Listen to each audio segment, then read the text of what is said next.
Good morning, everyone. This is Restaurant. Come back at you with another Film Foodie, where I try foods of films, TV, games, and whatnot. And today on the docket, we're going to a deep, deep pocket of my childhood as we try liver and onions from Powerpuff Girls. Happy Father's Day, by the way. Season 2, Episode 13, a very special blossom, sees Professor Utonium, the Powerpuff Girls' father, wax poetic about how he enjoys something called liver and onions. The girls all make a face, and he laughs it off. But then, for his present for Father's Day, the girls make him liver and onions for breakfast, and he is notably eating his own words as he's like, delicious. Anyway, so yes, I got, indeed, liver and onions with cheesy hash browns. Now, I actually enjoy liver on occasion. You know, it's a very coppery taste, because it's an organ that processes blood. That said, if you get a good cut, know how to cook it, it can actually turn out very well. My grandma Cindy used to make liver and onions for Grandpa. Let's get some of the cheese sauce.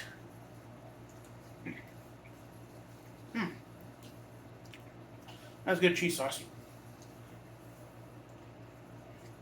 Uh-oh. I was hoping this would cut like butter, but I guess not.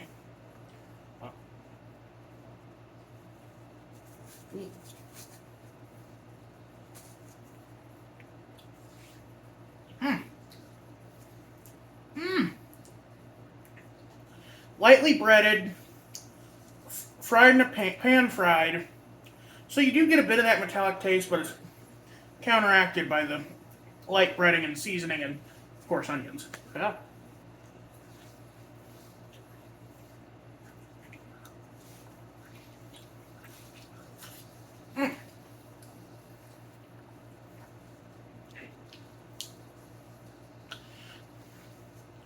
So, what is Powerpuff Girls?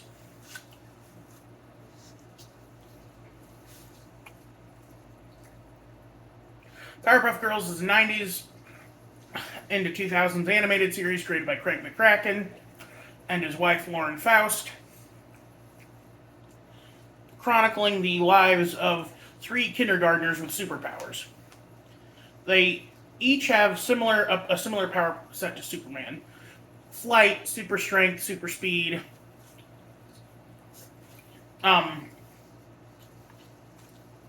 Laser vision. The leader, Blossom, actually develops frost breath later on.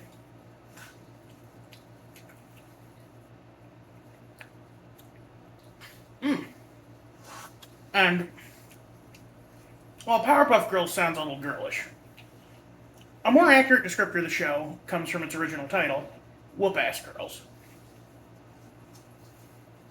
Like open up a can of whoop-ass.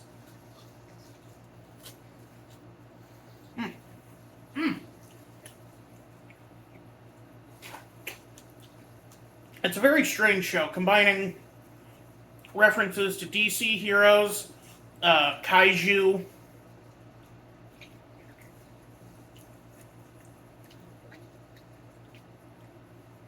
and just a ton of other,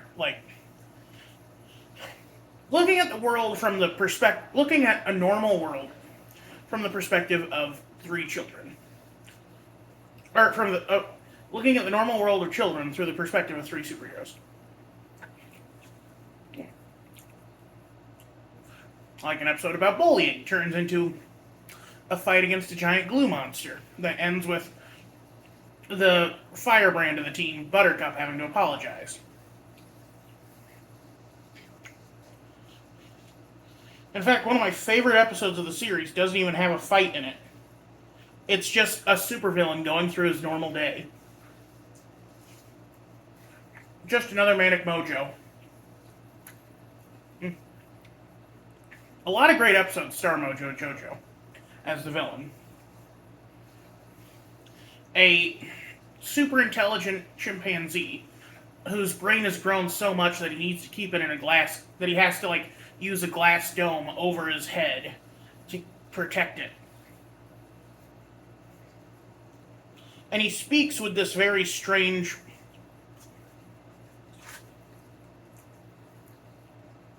he speaks like a poorly dubbed Japanese monster movie.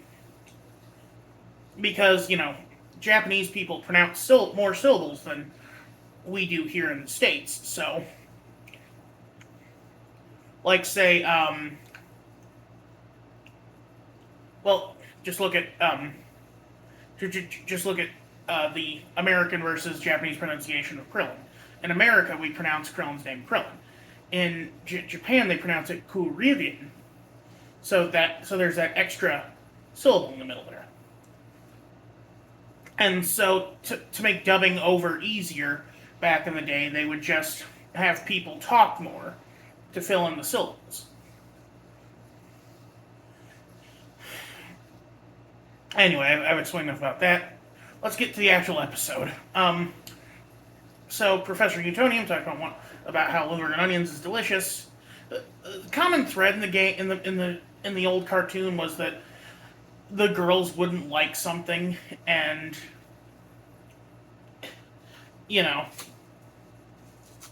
ah.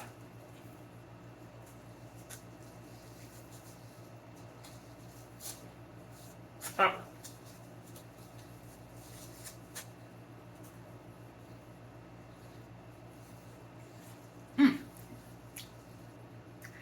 I never experienced gristle in a liver before. I swear, like, this is from a local diner. Usually they have really good tender cuts of meat, or tender cuts of liver, but this, I don't know, there's a little sinew in there.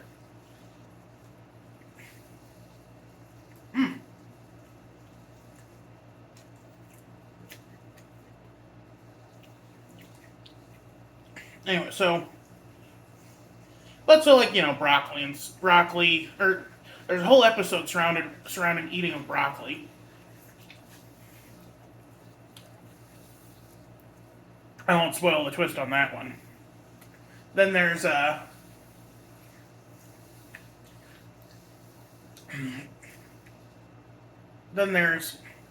what else is there? There's an episode where one of the henchmen to the bad guys teams up, like the Powerpuff Girls rescue him from dying, and so he's like, "Oh, I owe you guys my life." So and then he's well-meaning but not too bright. So when one of them rejects eating vegetables, he enforces it on their dad. And then there's the episode where Mojo Jojo has to babysit them, and they reject his sushi making, which apparently Mojo Jojo's a weeb. And how dare they reject sushi? Sushi is delicious. Especially fresh-made sushi. But anyway, so in this, the liver and onions is just another, like, one of those joke foods. Like, oh, these adults and their expanded palates, how dare they enjoy this mature cuisine. Or, this cuisine that's not full of sugar and salt. Although this is actually quite full of salt.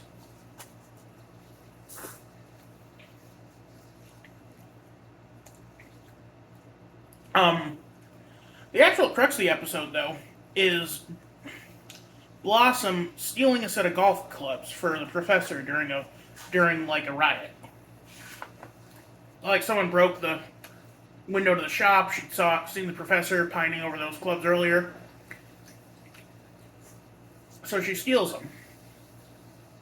And then keeps trying to find ways to cover up her tracks until the professor gets arrested for flaunting them.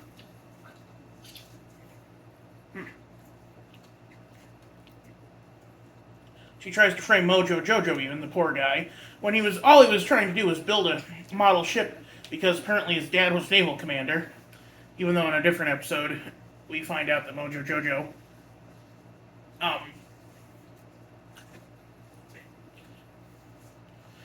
we find out that Mojo Jojo's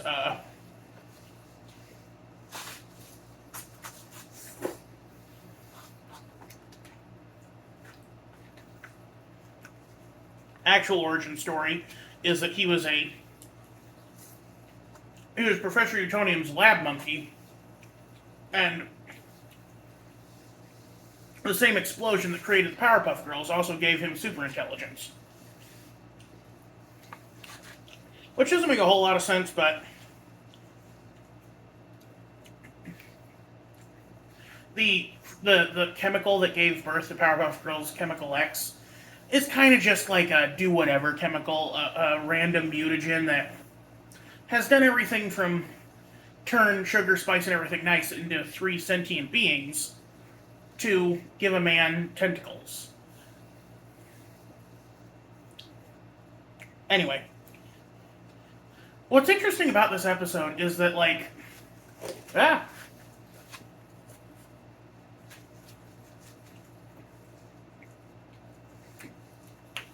after Blossom finally reveals what happened, she isn't just let off the hook. She has to do 2 months of community service. Good thing Father's Day is in June, so she's got plenty of time to do that before getting back to school.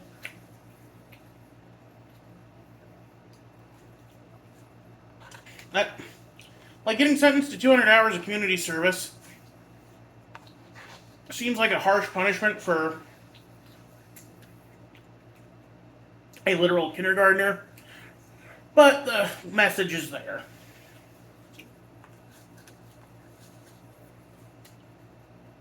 And, like, the implication is that Blossom is a lot more intelligent, both,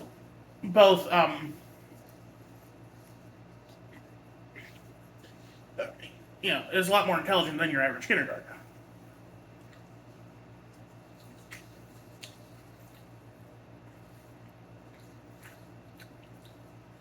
But I always found the inclusion of liver and onions interesting because, like,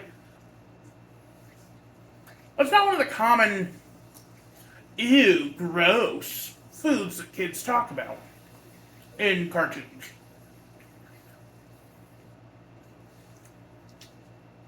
Usually it's broccoli, or sardines, or, seafood a lot of times, yeah.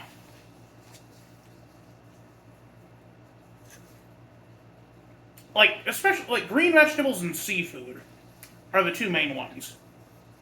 But organ meat actually makes a lot of sense.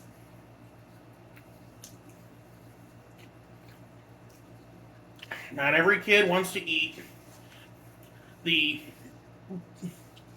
something that was, like,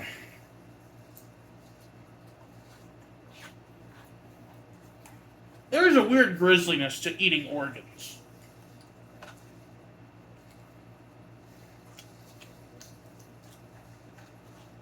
In fact, what do you call someone who eats organs? A ghoul. But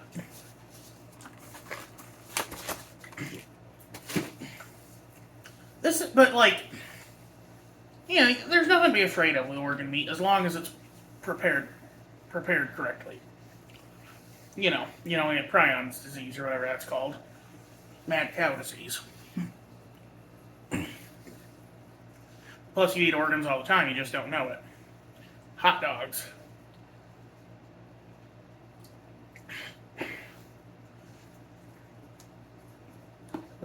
The worst thing organs will do to you, if they're cooked correctly, is give you gout. Allegedly. I don't know how true that is. I guess it's just salty foods in general, though. The disease of kings. I actually did have gout briefly back in 2021. Had to get a steroid shot at the hospital.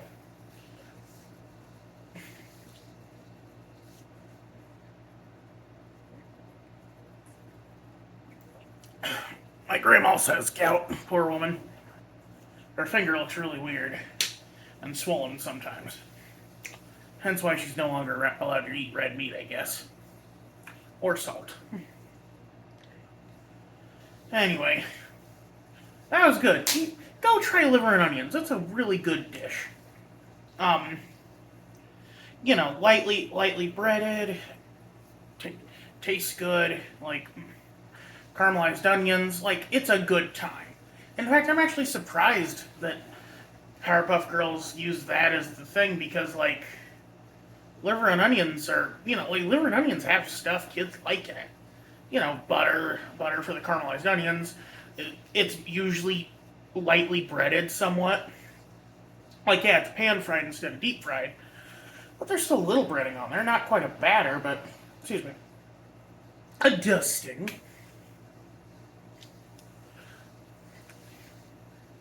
I don't know. What my grandma used to do was, for grandpa, would she'd coat it in a mix of, I think it was like either baking powder or baking soda and pancake flour. So it actually had kind of a sweet aftertaste to it because of the pancake flour. It tasted really good. Like Krusty's pancake mix. Perfect for that for your whenever you're frying your liver. Better than pickling your liver. Ugh. Now I'm thinking of is there some kind of weird alcoholic liver dish? Because that'd be ironic. Anyway, that's gonna be it for me today. You all have a good one. Happy Father's Day. I'm actually currently with my dad right now. This is Royce Miller. I'm outie.